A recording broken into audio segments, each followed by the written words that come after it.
Assalamualaikum warahmatullahi wabarakatuh. Perkenalkan kami dari kelompok 5 dengan materi tafsir ayat mengenai ketentuan idah bagi wanita yang ditalak. Dengan anggota, saya sendiri Salmahana Maulidia, NIM 1119090, Najma Zalaila 1119091, dan Salsabila Dwi Harnaini 1119092. Langsung saja, Surat At-Talaq ayat 4. Bismillahirrahmanirrahim. Walai ya isna minal mahidi minisa ikum inir tabatum faidatuhunna salah satu ashuri wala ilam yahid.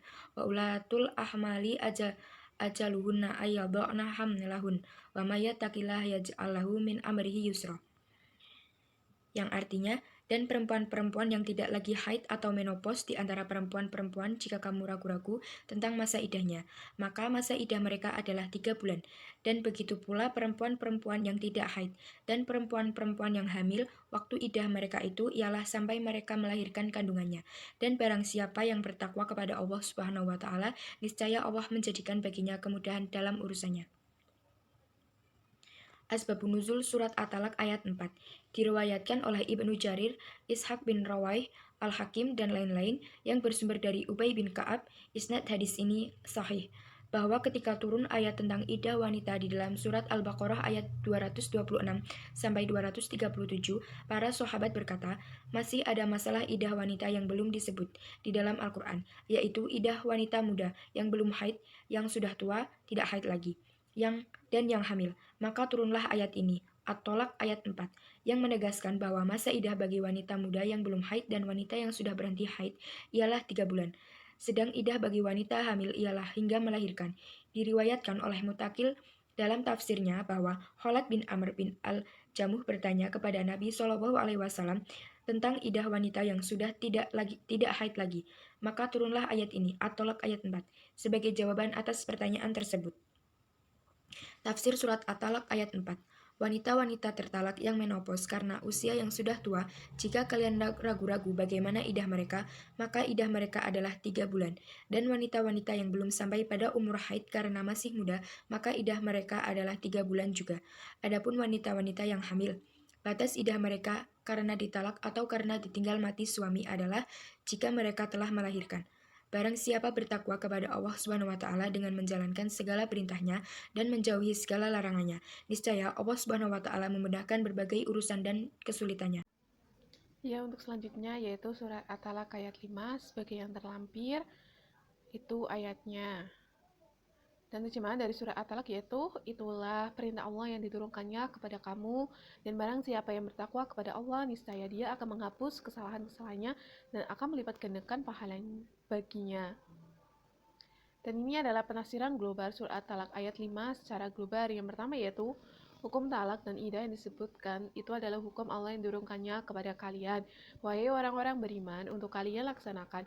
Barang siapa bertakwa kepada Allah dengan menjalankan segala perintahnya dan menjauhi segala larangannya, niscaya Allah menghapuskan kesalahan yang pernah dilakukannya dan memberikan padanya pahala yang besar di akhirat, yaitu masuk ke dalam surga dan mendapat kenikmatan yang tidak habis.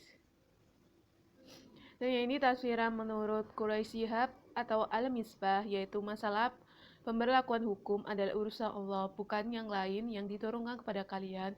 Barang siapa bertakwa kepada Allah dengan senantiasa melaksanakan hukum-hukumnya, akan dihapuskan segala kesalahannya dan diberi balasan yang benar. Dan yang selanjutnya yaitu tafsir Jalalain.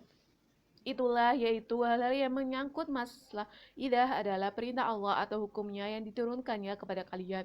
Dan barang siapa bertakwa kepada Allah, niscaya dia akan menutupi kesalahan-kesalahannya dan akan melipat gandakan pahala baginya. Dan yang selanjutnya yaitu tafsir menurut Kemenag, yaitu dalam ayat ini Allah menjelaskan bahwa hukum-hukum yang telah disyariatkan mengenai talak, tempat tinggal, dan idah perempuan yang tertera pada ayat-ayat yang lalu adalah ketentuan Allah yang mesti diamalkan dan dilaksanakan. Pada akhir ayat ini sekali lagi Allah menjelaskan bagi orang yang bertakwa kepadanya, niscaya dia akan menghapus dan mengampuni dosanya. Tafsir Muyasar oleh tim Mujama' Raja Fat Arahan Syayy Al-Alamah Dr. Shalih bin Muhammad Alu Ashishah Demikianlah yang disebutkan mengenai perkara, cara dan hitungan waktu idah yang disampaikan Allah untuk kalian, wahai manusia, agar kalian mengetahui barang siapa takut pada Allah kemudian bertakwa dengan menjauhi maksiat dan menunaikan kewajiban, kesalahan-kesalahan akan dihapuskan dan pahalanya akan dilipat gandakan di akhirat dengan dimasukkan ke surga. Dari tafsir Ibnu Katsir oleh Ismail bin Umar Al-Quraish bin Katsir Al-Basri Ad-Dimashqi, kemudian disebutkan dalam firman tersebut, itulah perintah Allah yang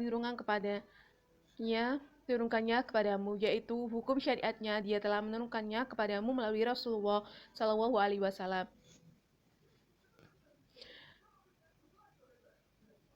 Dan barang siapa yang bertakwa kepada Allah, niscaya dia akan menghapus kesalahan-kesalahannya dan akan melipat gandakan pahalanya baginya. Surat At-Talaq ayat 5. Maksudnya menghapuskan dari kesemua kesalahannya dan melipat pahala kepadanya walaupun yang diamalkan mudah dan sedikit. Selanjutnya saya Salsabila Duharna ini akan menjelaskan tentang surah At-Talaq ayat 6. Surah At-Talaq ayat 6 yang berbunyi, A'udzubillahi minasyaitonirrajim, Bismillahirrahmanirrahim.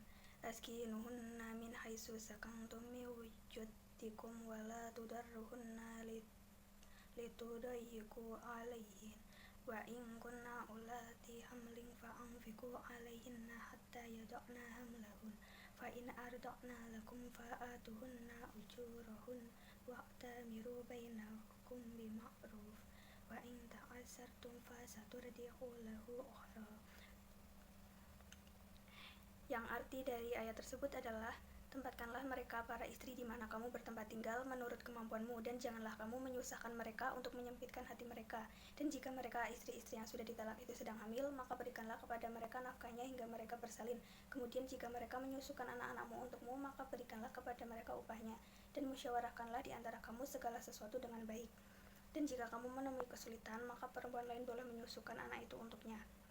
Kemudian adalah tafsir dari ayat tersebut, yaitu dijelaskan bahwa menjadi kewajiban bagi suami memberi tempat tinggal yang layak sesuai dengan kemampuannya kepada istri yang tengah menjalani iddah.